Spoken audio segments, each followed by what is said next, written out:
Hey everyone, my name is Jordan Coakley, and my senior honors thesis is on the impact of student loan debt on stock ownership.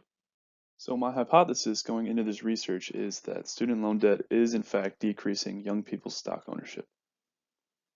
According to a study done in 2019 by LendingTree, which is a service that connects borrowers with lenders, 69% of college students graduate with student debt, and that debt is on average almost $30,000.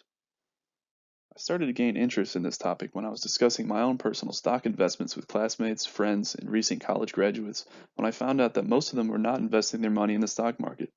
So the question came to me, why are young people not investing as much in the stock market as maybe their older counterparts are? Could this be because of their high student loan debt, which takes away from their free capital to spend on investments like stocks? Are people who graduate with student loan debt at a disadvantage to their counterparts with less debt or no debt at all? This topic is extremely important to me because I too will graduate with a large amount of student loan debt.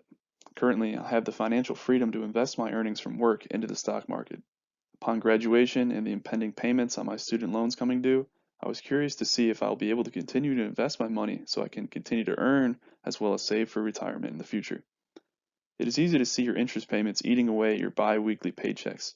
However, it is not always easy to see the potential earnings you lose out on by having a large liability on your own personal balance sheet, such as a student loan. It is well known that a healthy investment portfolio consists of a balance of stocks, bonds, savings, and some other investments or holdings. Stocks can be some of the most risky, but the returns can be excellent. Conventional wisdom proves that young individuals' portfolios should include an emphasis on stocks because they have a whole lifetime to stomach risk. A study by Morin and Suarez in 1983 shows that risk aversion increases with age in healthy investment portfolios. This suggests that younger people should be the most risky investors. When people invest at a young age, they put themselves in a prime position to see larger financial gains than if they were to invest the same amount later in life.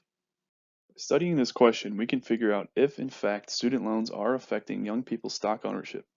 This can lead us to fueling the debate on to how to solve the student debt crisis and how to put our young people in a superior financial position so that they can live long and financially sound lives. So for the logic of this argument, more student loan debt leads to less money to invest in stocks, which leads to less money earned in investments, which leads to decreased financial wellness overall. The study I conducted uses data from the Survey of Consumer Finances from 2016, which is a survey conducted by the Federal Reserve every 3 years. It is a cross-sectional survey of U.S. households and includes their financial information as well as demographic information. I chose to focus on the youngest age group they provide, which is under 35 years old. I then took the stock ownership numbers and compared them to other variables using the statistical programming language R.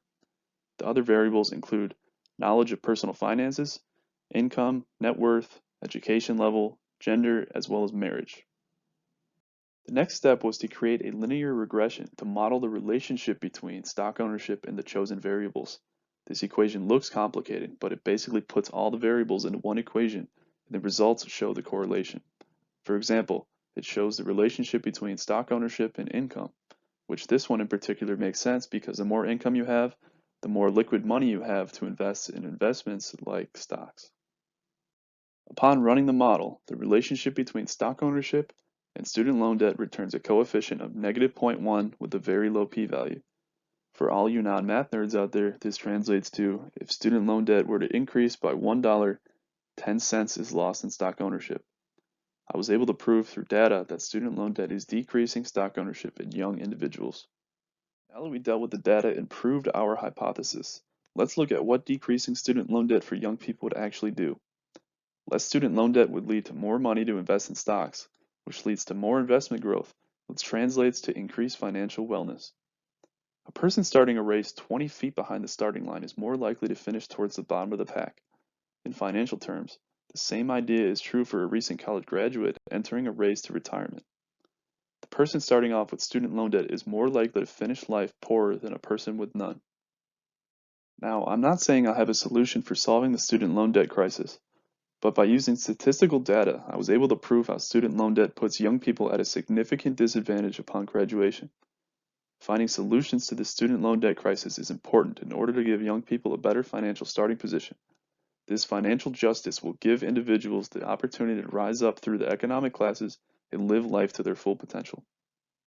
Here are all the sources I used in my research, and if you have any questions for me about my work, please feel free to reach out to me and I will answer them as thoroughly as possible.